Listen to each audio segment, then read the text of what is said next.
बिहार में पल पल सियासत बदल रही है। लम्हा बलम्हा बयानात के जरिए सियासत करवट ले रही है। ये बहस भी गर्म है कि अगला वज़ीर-ए-आला कौन होगा। बिहार में जारी सियासी हलचल के दरमियान कांग्रेस ने बड़ा ऐलान कर दिया है कि अगर नीतीश कुमार एनडीए से अलग होते हैं तो बगैर शर्त उनकी हिमायत की जाएगी।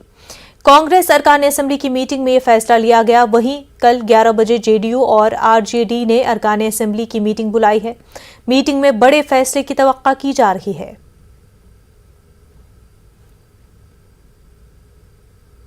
ग्रेडिया में 11 साल से लापता लड़की को पुलिस ने नहीं ढूंढ सकी है।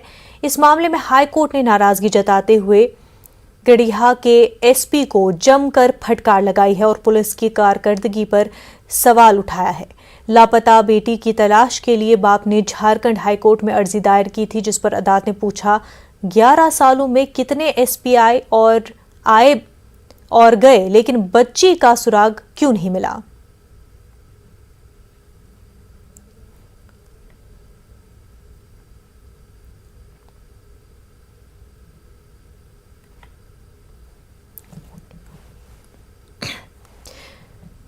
महंगाई के खिलाफ बिहार में अपोजिशन पार्टियों ने एहतजाजी मार्च किया। आरजेडी ने मार्च की क़यादत की। साबिक़ वज़ीर-ए-आला राबड़ी देवी ने मार्च को हरी झंडी दिखाकर रवाना किया। तेजस्वी यादव रथ पर बैठे थे और तेज प्रताप यादव रथ चला रहे थे। मार्च में बड़ी तादाद में लोगों ने शिरकत की।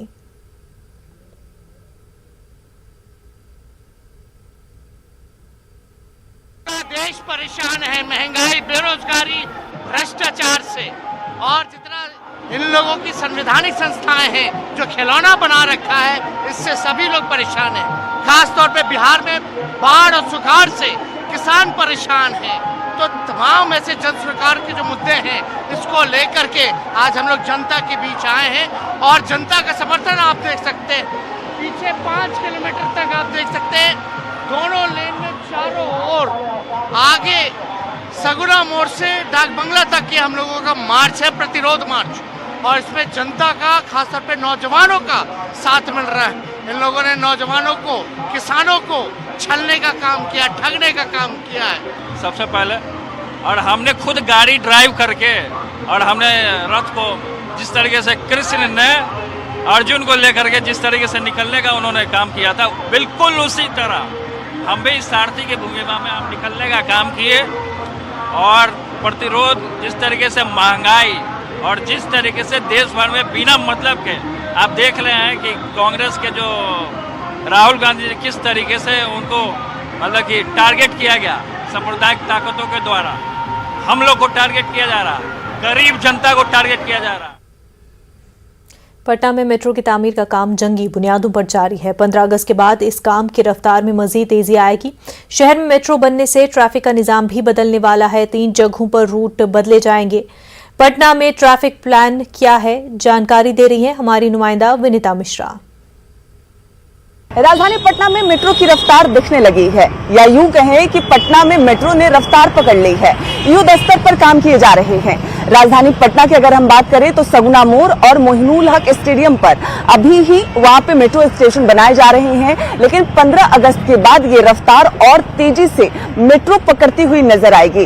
हालांकि 15 अगस्त के बाद कुछ यातायात बदलाव भी किए जाएंगे। मगध महिला कॉलेज से कारगिल चौक तक जो रूट है इसे बंद कर दिया जाएगा, क्योंकि यहाँ पर बड़े बड़े मशीन आएंगे और युद्ध स्तर पर मेट्रो का निर्माण किया जाएगा। मेट्रो जल्द से जल्द मेट्रो का सपना साकार हो, इसके लिए बड़े स्तर पर काम किए जा रहे हैं। इसके साथ ही साथ सगुना मोड़ पर भी जो भूमिगत स्टेशन बनाए जा रहे हैं, उसके अलावा मोहिनुल हक स्टेडियम के पास भी मेट्रो के स्टेशन बनाए जा रहे हैं। इसके अलावा जो पटना जंक्शन है, पटना जंक्शन के पास भी युद्ध स्तर पर काम किया जाएगा।